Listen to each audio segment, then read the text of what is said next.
Assalamualaikum warahmatullahi wabarakatuh. Baik anak-anak, mari kita mulai ya pembelajaran tema 5, subtema 4, pembelajaran 4. Nah, hari ini kita habiskan temanya, kemudian besok kalian bawa tema 6 ya. Nah, untuk sekarang di sini di pembelajaran 4 ada namanya kalimat apa? Kalimat rumpang. Ayo kita isi sama-sama ya.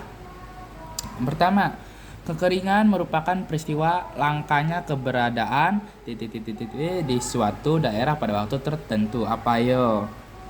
Coba kita anuin air ya. Nah, kita tulis air sini. Nah, 2, salah satu penyebab dari kekeringan di Indonesia adalah apa? Lihat, menipis bukan, menjaga bukan, bencana mana. Menipis yaitu terlalu lama bukan ya. Salah satu penyebab dari kekeringan di Indonesia adalah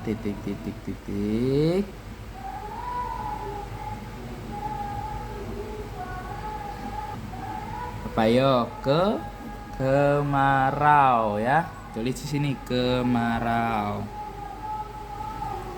Lanjutnya 3, musim kemarau menyebabkan ketersediaan air menipis ya. Menipis.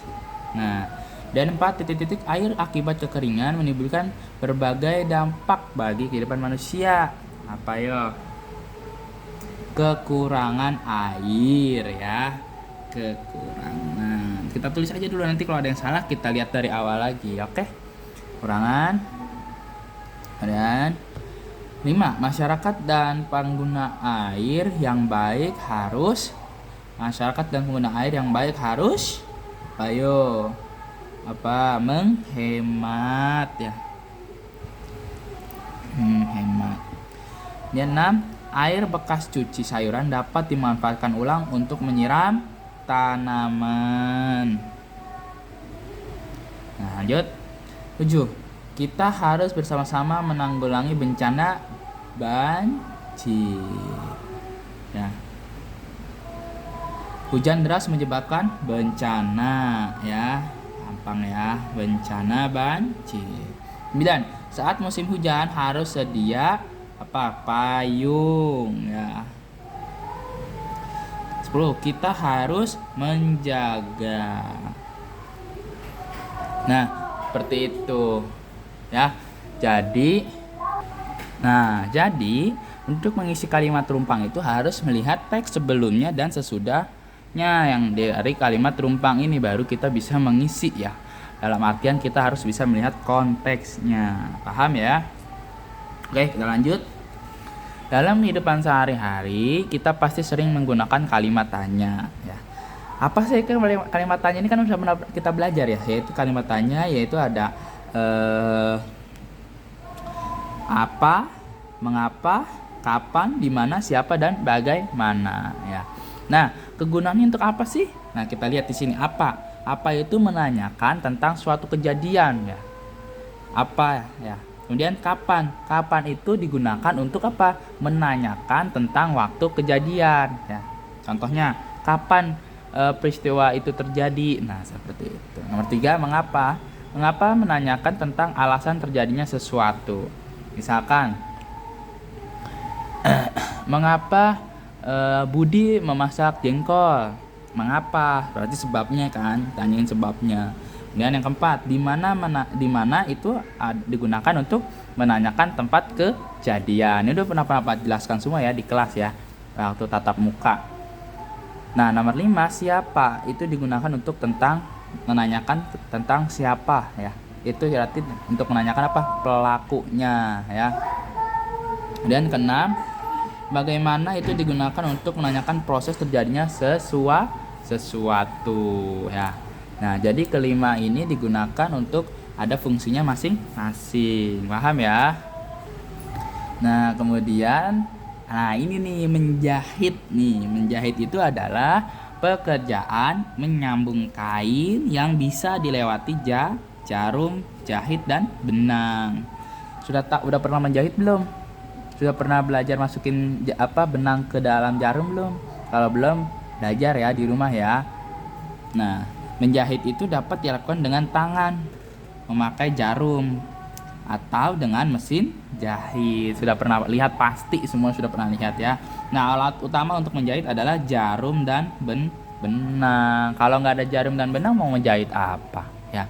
Ini bisa kita praktekkan nih, gimana caranya?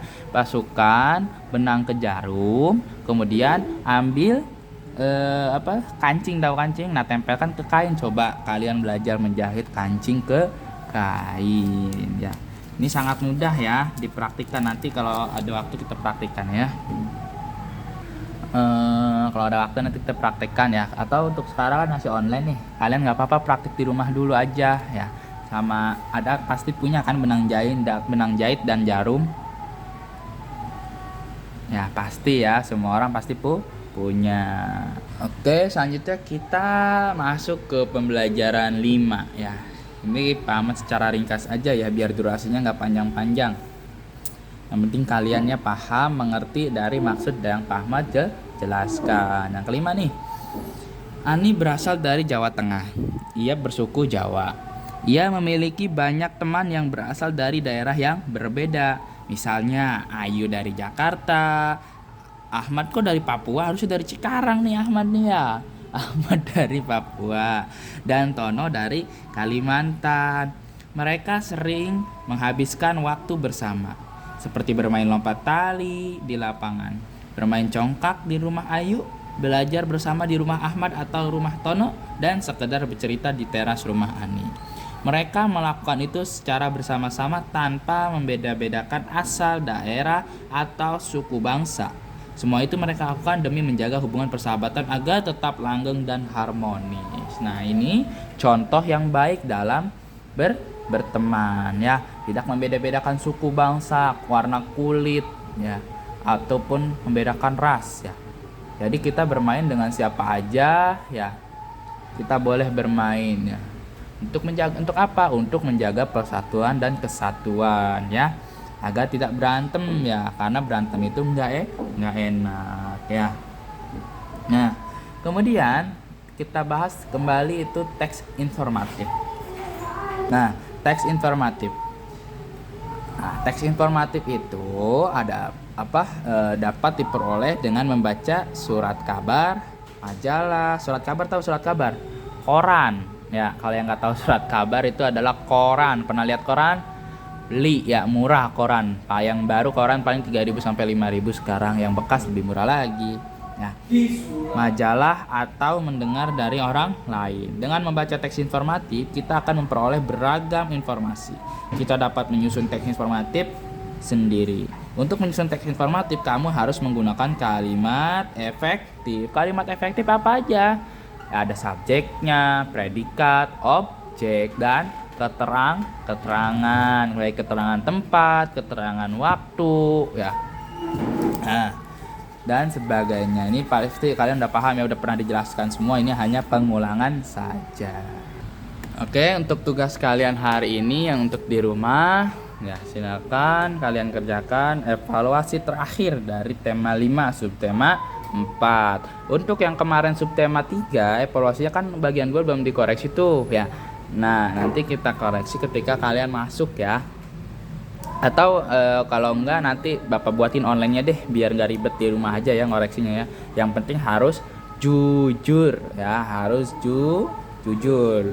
Mau dapat nilai berapapun kita harus jujur ya. Jangan sampai dapat nilai 100 hasil nyontek ya, nggak boleh. Hasil dibetulin, udah salah dibetulin, nggak boleh ya. Harus jujur. Kenapa? Kita harus mengetahui kemampuan kita tuh sejauh mana. Nanti kita evaluasi, kita harus rajin belajar lagi ya. Oke, tugasnya yaitu evaluasi bagian 1 sampai bagian 2 aja ya. Oke, terima kasih, selamat belajar. Semoga kita segera bertatap muka lagi 100% ya, supaya kita belajarnya nggak online lagi ya. Oke, sekian dari Pak Ahmad. Assalamualaikum warahmatullahi wabarakatuh.